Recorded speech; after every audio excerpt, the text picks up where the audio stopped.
Pues Dios les bendiga. Ya estamos iniciando con Segunda de Crónicas.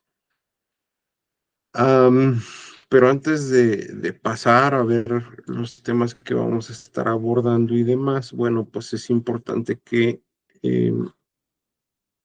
vayamos analizando, pues propiamente, pues qué es lo que vamos a estar eh, teniendo pues como trasfondo. Y si bien la clase de hoy o la sesión de estudio del día de hoy se centra en Segunda de Crónicas, desde el capítulo 2 hasta el capítulo 4, versículo 1, pues debemos de conocer qué es lo que pasa en el primer capítulo de Segunda de Crónicas, que no lo vamos a abordar por cuestiones prácticas del estudio, pero a grandes rasgos, desde los versículos 1 al 13, se habla de la forma en la que Salomón recibe de parte de Dios sabiduría y ciencia. Si nosotros estudiamos a grandes rasgos, pues la palabra sabiduría se refiere a esta toma de decisiones adecuadas en un momento oportuno que está vinculada a la virtud de el fruto que describe el apóstol Pablo en Gálatas 5, 22 y 23, que da el Señor a nuestro espíritu. Eh, Ciencia es como que uno de los elementos más complejos del versículo 10 de este primer capítulo, donde nosotros vemos que hay tres probables traducciones que vienen de el hebreo madá, modá o madúa, mientras que madá literalmente significa conocimiento, pues modá habla de ser conocido o ser pariente, y madúa está muy vinculado con estas concepciones del pensamiento profundo, del análisis profundo de la vida, de la realidad y de el conocimiento eh, de tipo científico y demás. Más adelante, en el capítulo 1, ¿verdad? De los versículos 14 al 17, pues vemos algunos negocios de Salomón, pero el capítulo 2 habla de cómo Salomón llega a un acuerdo con Hiram para poder empezar a construir el templo del Señor. Ya teniendo claro, evidentemente, estos elementos de trasfondo, pues es que vamos a poder eh, ver estos dos puntos de la agenda que les proponemos el día de hoy.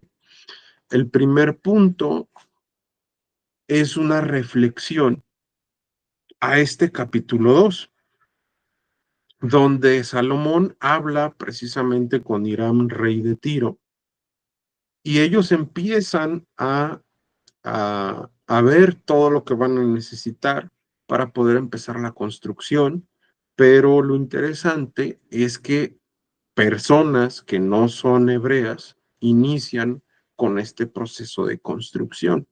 Entonces, nuestra primera reflexión se centra en eso. Si bien vamos a hablar de la casa de Dios en un sentido más espiritual, en un sentido más parecido a la iglesia, pues es interesante ver que desde acá ya se ve que personas de distintas nacionalidades, pues sí van a estar involucradas en la formación de la casa de Dios. Cuando nosotros llegamos un poquito más adelante en el capítulo 3, nuevamente nos va a servir esto como contexto. Nos vamos a dar cuenta que de los versículos 1 al 14 se habla sobre los cimientos, el pórtico, el techo y otros elementos principales de la estructura del recinto sagrado que estaba construyendo Salomón. Los versículos 15 al 17 nos hablan de dos columnas huecas del templo de Salomón, pero el el capítulo 4, versículo 1, nos habla del altar de bronce. Antes de que pasemos a estudiar estos dos puntos, sí nos vamos a percatar de que En esta sesión solamente vamos a llegar hasta el altar de bronce, pero las siguientes sesiones vamos a tener que estudiar el lavacro para la purificación de los sacerdotes, el candelero de oro, la mesa de los panes de la proposición y el velo que separa el lugar santo del lugar santísimo. ¿Por qué? Si bien esta clase la dimos hace 2 años, de cada uno de estos elementos la vamos a volver a tomar porque Salomón, vamos a llamarlo así, copia algunos elementos del tabernáculo de Moisés, no todos. Son demasiados elementos que nosotros vimos hace 2 años en el libro del Éxodo y que ahora los vamos a volver a estudiar, pero muchos ya no están del tabernáculo de Moisés en el nuevo tabernáculo que Salomón estaba levantando. También tenemos que tener en claro que el primer punto, la primera reflexión que encontramos sobre que la casa de Dios es construida con personas de distintas naciones, está muy vinculado a la segunda reflexión que se basa principalmente en el altar del holocausto o del altar de bronce, porque no podemos ser integrados a la casa de Dios sin antes recibir expiación. Entonces, ahí vamos a estar vinculando estos dos elementos. Lo voy a volver a decir más tarde, pero evidentemente creo que es necesario que lo tengamos claro, pues en la introducción, porque son puntos que difícilmente nos vamos a dar cuenta con una primera leída a Segunda de Crónicas. Entonces, bueno, vamos a estar viendo esta primera reflexión. La casa de Dios es construida por personas de todas las naciones. Cuando nosotros pasamos, ¿verdad? Ahora sí, ya entrando en materia, a esta porción de Segunda de Crónicas, vamos a irnos un poquito para allá. Segunda de Crónicas, capítulo 2. Vamos a estar estudiando por ahí algunas cuestiones pues que de primer impacto no nos habían hecho ruido, pero ahora ya nos vamos a dar cuenta de que tienen un significado. El versículo 13 y el versículo 14 lo vamos a leer y vamos a tratar de darle sentido con la ayuda del Señor. Dice, versículo 13 de Segunda de Crónicas, capítulo 2. Yo pues te he enviado un hombre hábil y entendido, Hiram hábil, hijo de una mujer de las hijas de Dan, mas su padre fue de Tiro, el cual sabe trabajar en oro, plata, bronce, hierro, piedra, madera, púrpura, azul, lino y carmesí. Asimismo sabe esculpir toda clase de figuras y sacar toda forma de diseño que se le pida, con tus hombres peritos y con los de mi señor David, tu padre. Un poco más adelante, versículo 17 dice, y contó Salomón todos los hombres extranjeros que había en la tierra de Israel, después de haberlos ya contado David su padre. Fueron hallados 153,600. ¿Qué es lo que está destacando este capítulo? Y no es una casualidad, es la presencia de extranjeros trabajando ahora en la obra de Dios. Si bien nosotros nos damos cuenta por lo que dice la Biblia en este capítulo en específico, que eran artesanos, ya Reyes nos diría que había albañiles, maestros de metalurgia y demás. Lo que sí debemos de tener en cuenta, a gran diferencia del tabernáculo o del templo que se iba a construir en la época de Zorobabel, es que aquí sí intervienen personas de otras naciones. Y eso nos debiera de hacer ruido, porque el primer tabernáculo que levantó Moisés no intervino nadie que no fuera hebreo. En este segundo templo, sí, hay gente de otras naciones, por ejemplo, de Tiro. Y en el tercero, que ya lo vamos a ver mucho más adelante cuando estudiemos a Esdras y a Nehemías, pero ya no se permite esto.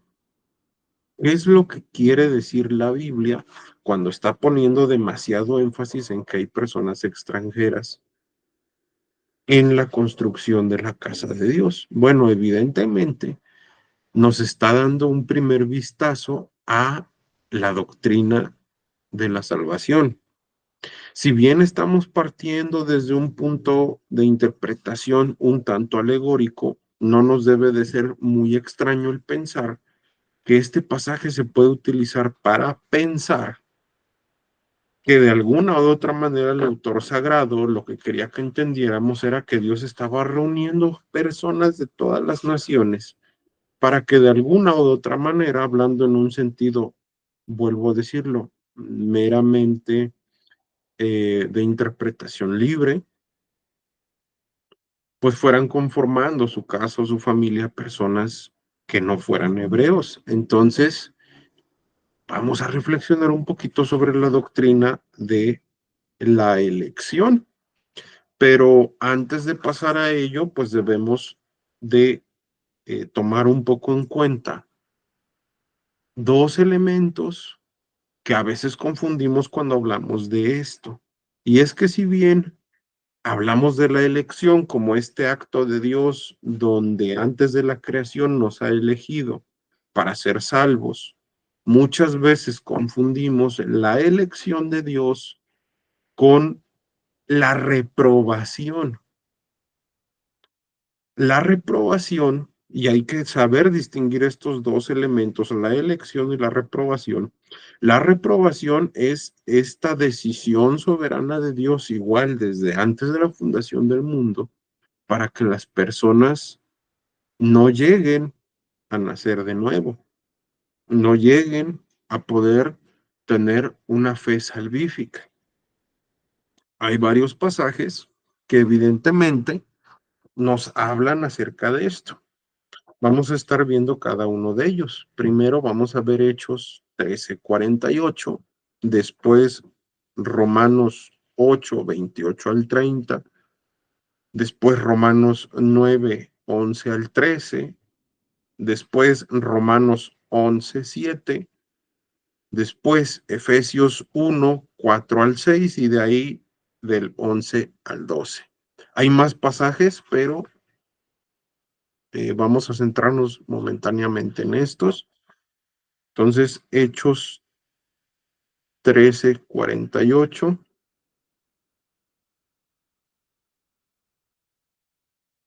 Hechos 13:48 dice lo siguiente.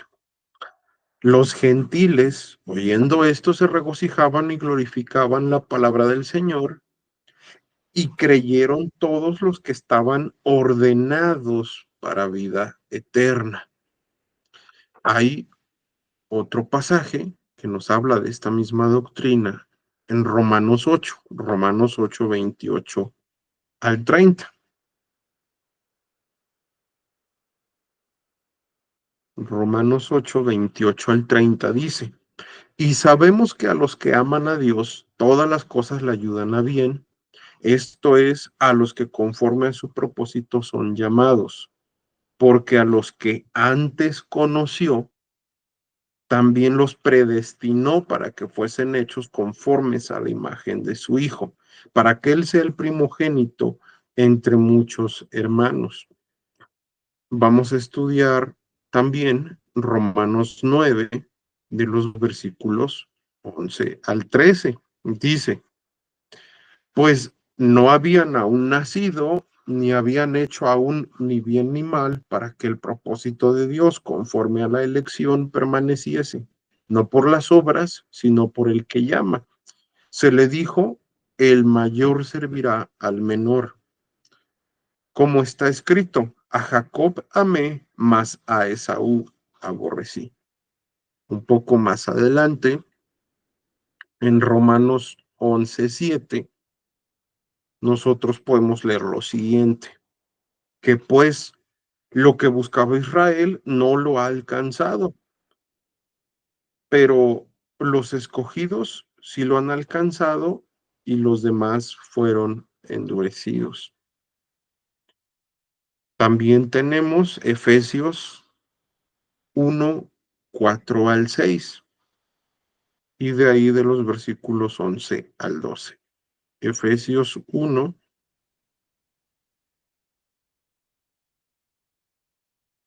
de los versículos 4 al 6, dice lo siguiente: según nos escogió en él antes de la fundación del mundo para que fuésemos santos y sin mancha delante de él, en amor, habiéndonos predestinado para ser adoptados hijos suyos por medio de Jesucristo, según el puro afecto de su voluntad. De ahí los versículos 11 y 12 nos dicen: en él asimismo tuvimos herencia, habiendo sido predestinados conforme al propósito del que hace todas las cosas, según el designio de su voluntad, a fin de que seamos para alabanza de su gloria, nosotros los que primeramente esperábamos en Cristo. Todos estos pasajes y muchos otros, igual se los voy a comentar por si los quieren buscar. Primera de Tesalonicenses 1, 4 al 5, segunda de Tesalonicenses 2, 13, segunda de Timoteo 1, 9, primera de Pedro 1, 1, primera de Pedro 2, 9 y demás, nos enseñan que evidentemente Dios desde tiempos, o más bien dicho, desde antes de los tiempos, corrijo, desde antes de los tiempos, ya Dios tenía ubicado este designio de su voluntad sobre quién iba a llamar. Es muy importante que nosotros tengamos bien clara esta parte. Es muy importante que nosotros tengamos bien clara esta parte porque nos va a aperturar a pensar cómo debemos de entender esta doctrina de la elección incondicional que vemos precisamente en el momento en el que las personas, en este pequeño pasaje de Crónicas, pues de distintas naciones están ahí de alguna u otra manera conformando la casa de Dios. Primero debemos de entender la doctrina de la elección incondicional como un consuelo. Pablo, vamos a volver a leer Romanos 8, 28 al 30, nos habla precisamente de esto. Dice, y sabemos que a los que aman a Dios, todas las cosas les ayudan a bien. Esto es, a los que conforme a su propósito son llamados. Porque a los que antes conoció, también los predestinó para que fuesen hechos conformes a la imagen de su Hijo, para que Él sea el primogénito entre muchos hermanos. Y a los que predestinó, a estos también llamó, y a los que llamó, a estos también justificó, y a los que justificó, a estos también glorificó. Pablo tiene muy en claro que si nosotros vemos la vida desde una postura muy crítica, nos vamos a dar cuenta que la Biblia dice que Dios nos escogió desde antes de la fundación del mundo para ser salvos. También la Biblia dice en este pasaje que Dios nos ha llamado y justificado en Cristo, pero también la Biblia dice que Dios nos dará al regreso de Cristo una morada eterna con Él. Entonces, si Dios hace todo eso por nosotros, ¿no nos cuidará también en las circunstancias actuales de nuestra vida? Ese es el consuelo que nosotros podemos tener, porque tenemos la seguridad de que nosotros hemos sido escogidos meramente por la gracia de Dios. Ahora, ¿cómo debemos de entender la doctrina de la elección incondicional? Como una razón por la cual podemos alabar a Dios. Esto también lo vemos en Efesios 1, 5 al 6 y de ahí en el versículo 12. Efesios, Efesios 1, 5 y 6 dice: habiéndonos predestinado para ser adoptados hijos suyos por medio de Jesucristo, según el puro afecto de su voluntad, para alabanza de la gloria de su gracia, con la cual nos hizo aceptos en el amado. Versículo 12 dice lo siguiente: a fin de que seamos para alabanza de su gloria, nosotros los que primeramente esperábamos en Cristo. Es importante que nosotros veamos que Pablo nos dice que, aparte de que es un consuelo entender que Dios nos ha predestinado para ser salvos, pues también nos debe de causar alegría. Debemos de estar contentos porque Dios nos ha seleccionado. Ahora, debemos de tener en claro que no nos ha seleccionado porque tengamos algún mérito propio o porque pensemos que Dios estaba seguro de que íbamos a creer en Él, que ese es el dogma como que más fuerte que tenemos algunos, porque si pensamos que nuestra fe era un punto por el cual Dios nos seleccionó, entonces ya estaríamos mezclando las obras con la elección de Dios en nuestra vida, cosa que evidentemente pues no puede ser.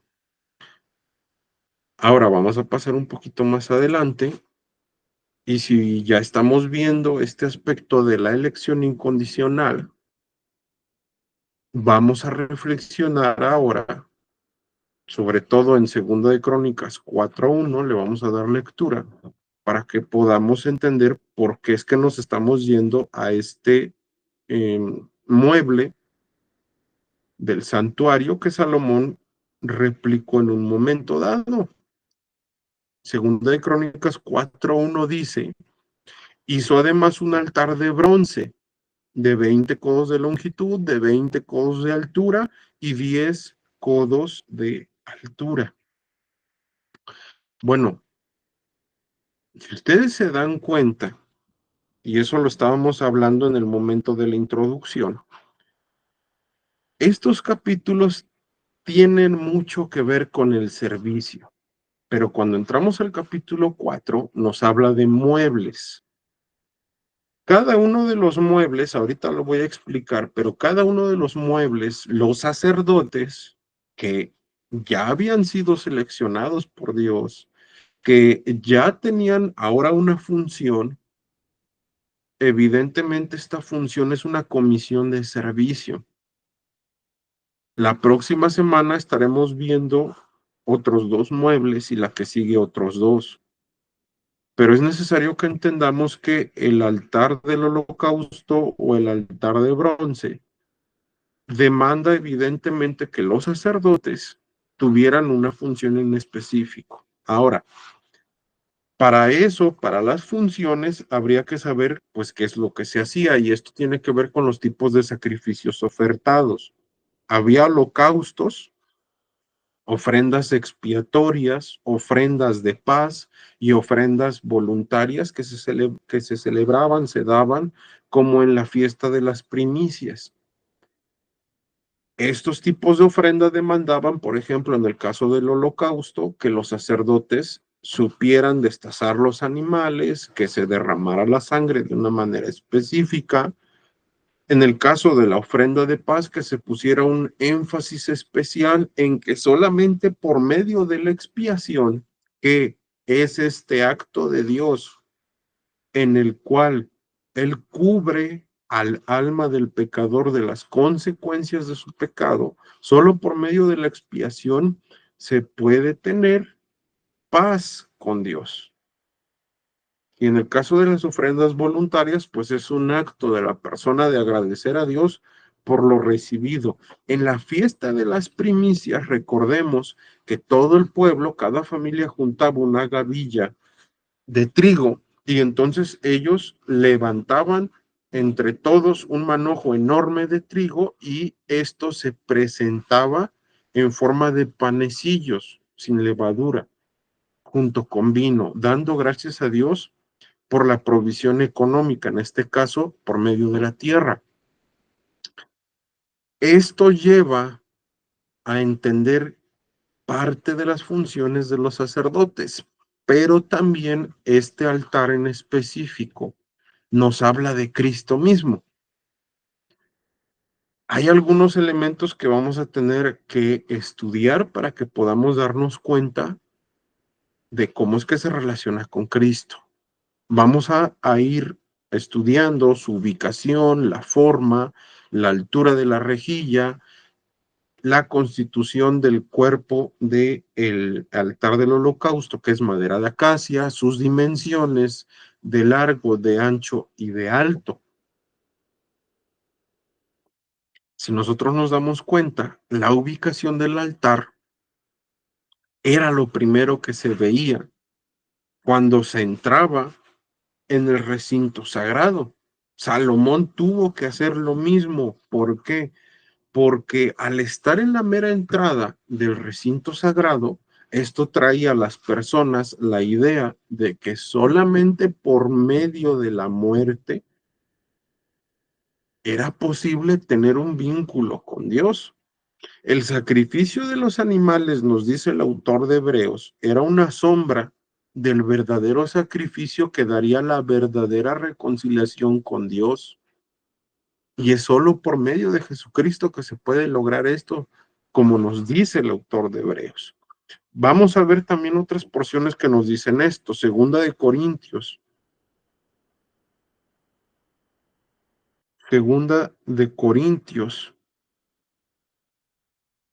5:18.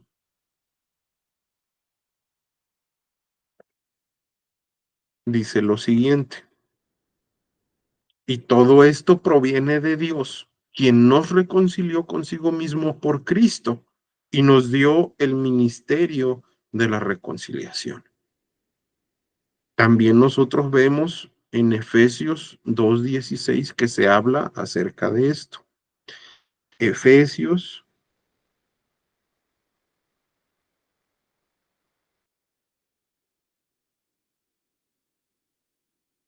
Efesios 2:16 dice, y mediante la cruz reconciliar con Dios a ambos en un solo cuerpo, matando en ella las enemistades. También en Colosenses 1:20 vamos a ver qué es lo que dice Pablo acerca de la reconciliación que nos da el Señor Jesucristo. Colosenses 1:20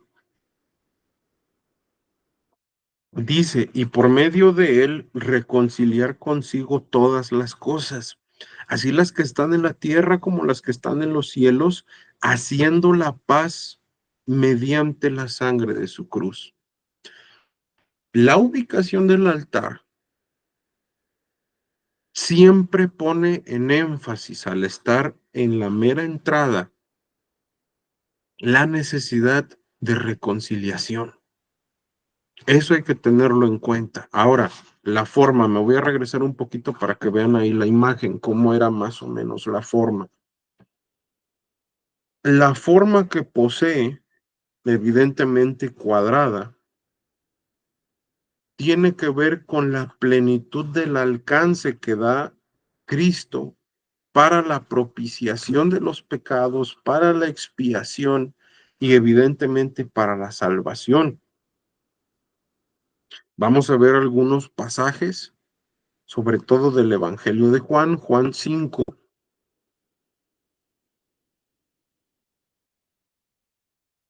Vean qué bonito. Juan 5:17 dice, y Jesús le respondió, mi padre hasta ahora trabaja y yo trabajo. Versículo 19. Respondió entonces Jesús y les dijo, de cierto os digo, no puede el Hijo hacer nada por sí mismo, sino lo que ve hacer al Padre, porque todo lo que el Padre hace también lo hace el Hijo igualmente. Porque como el Padre, versículo 21, levanta a los muertos y les da vida, así también el Hijo a los que quiere da vida. Versículo 23, para que todos honren al Hijo como honran al Padre. El que no honra al Hijo no honra al Padre. Versículo 24. de cierto os digo, el que oye mi palabra y cree al que me envió tiene vida eterna y no vendrá condenación, mas ha pasado de muerte a vida. El versículo 25 dice, de cierto os digo, viene la hora y ahora es cuando los muertos oirán la voz del Hijo de Dios y los que la oyeren vivirán. Jesús estaba hablando de los muertos como aquellos que evidentemente, dice Pablo, estaban muertos, pero en sus delitos y pecados. Ahora, esta figura que tiene el altar del holocausto, los cuernos, hablan también acerca del poder de Dios, evidentemente, para poder impartir la redención, la propiciación de los pecados. De hecho, la rejilla nos habla del juicio, pero algo interesante es que la rejilla que nosotros podemos observar aquí por donde se ven las llamas, donde se situaban animales, donde se situaban todo lo que se iba a quemar, muy curiosamente, se encontraba literalmente a la misma altura de la tapa del propiciatorio de oro del arca del pacto. Y esto también nos hace ver algo muy interesante, y es que no puede haber misericordia de parte de Dios sin satisfacer su justicia por medio de un sacrificio. Era totalmente necesario que Cristo muriera para que entonces se pudiera disfrutar de los beneficios de la muerte de Jesús, como es la reconciliación, la adopción, la regeneración, la santificación y en un momento dado, cuando el Señor Jesucristo regrese, la glorificación que se va a vivir ya en la eternidad. Las dimensiones del altar, me regreso un poquito, ¿verdad? Digo antes, la madera. La madera de acacia, mis queridos hermanos, tiene que ver con esta naturaleza dicotómica de Cristo. Tiene que ver con que Cristo es 100% Dios, pero también 100% humano. Cuando nosotros estudiamos, ahora sí, las dimensiones de largo y ancho, nos vamos a dar cuenta que son un múltiplo de 5. El número 5 se utiliza en la numerología bíblica para hablar tanto de la iglesia como de la gracia. Acuérdense que nosotros, me voy a regresar otra vez un poquito, nosotros vimos en la primera reflexión que la casa de Dios es constituida por personas de todas las naciones.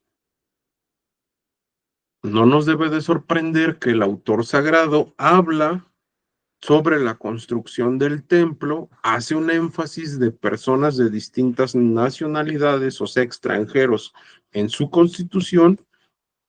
Y cuando nosotros nos vamos a Segunda de Crónicas 4:1 y estudiamos qué es lo que significa el altar del holocausto, que es lo segundo de lo que de lo primero, perdón, de lo que se habla en cuanto a los muebles del lugar sagrado, pues tiene que ver evidentemente con este número que nos habla de la iglesia y de la gracia. Por eso es que las medidas son muy importantes estudiarlas desde la numerología bíblica. De hecho, Pablo en Romanos 3:24 nos dice que hemos sido justificados gratuitamente por su gracia. Él ocupa una palabra en griego que es el vocablo dorean para hablar de lo gratuito. Entonces, Juan 15:25 también nos dice algo al respecto. Juan 15:25, vean lo que dice. Pero esto es para que se cumpla la palabra que está escrita. Ay, yo aquí me equivoqué, fíjense. No era Juan 15:25. Pero bueno, cuando hablamos evidentemente de todo esto que tiene que ver con la justificación es un mero acto de gracia de parte de Dios. También esto nos hace reflexionar y darnos cuenta de que el antiguo sacerdocio era totalmente ineficaz para poder transformar o purificar a las personas que se acercaban, porque recordemos que cuando la persona ofrecía algún tipo de sacrificio en el altar del holocausto, lo que pasaba era que se buscaba el perdón, pero también se buscaba la purificación de la persona. Hebreos 7, vamos a ver lo que dice Hebreos 7,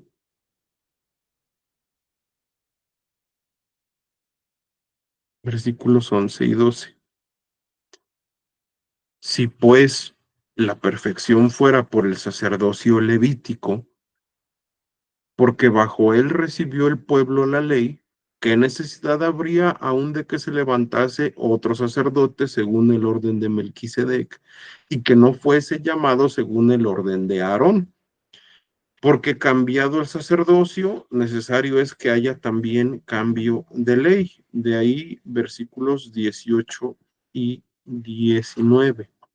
Queda pues abrogado el mandamiento anterior a causa de su debilidad e ineficacia, pues nada perfeccionó la ley, y de la introducción de una mejor esperanza por la cual nos acercamos a Dios.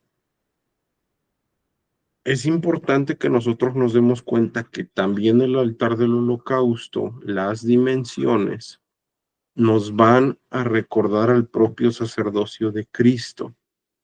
Entonces, a grandes rasgos, lo que hemos estudiado hoy tiene mucho que ver con dos cosas. Primero, las personas que estaban en esta conformación de la casa de Dios eran de muchas naciones, muy parecido a cómo Dios escoge personas para conformar la iglesia, pero también las personas que estaban en esta conformación de la casa de Dios reciben un ministerio, le vamos a llamar así, reciben indicaciones de lo que tenían que hacer.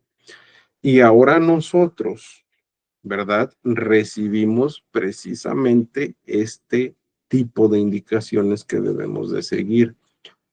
El altar del holocausto es apenas el primero de 5 muebles que se mencionan en Segunda de Crónicas 4. Vamos a estudiar cada uno de ellos y la próxima semana veremos otros 2.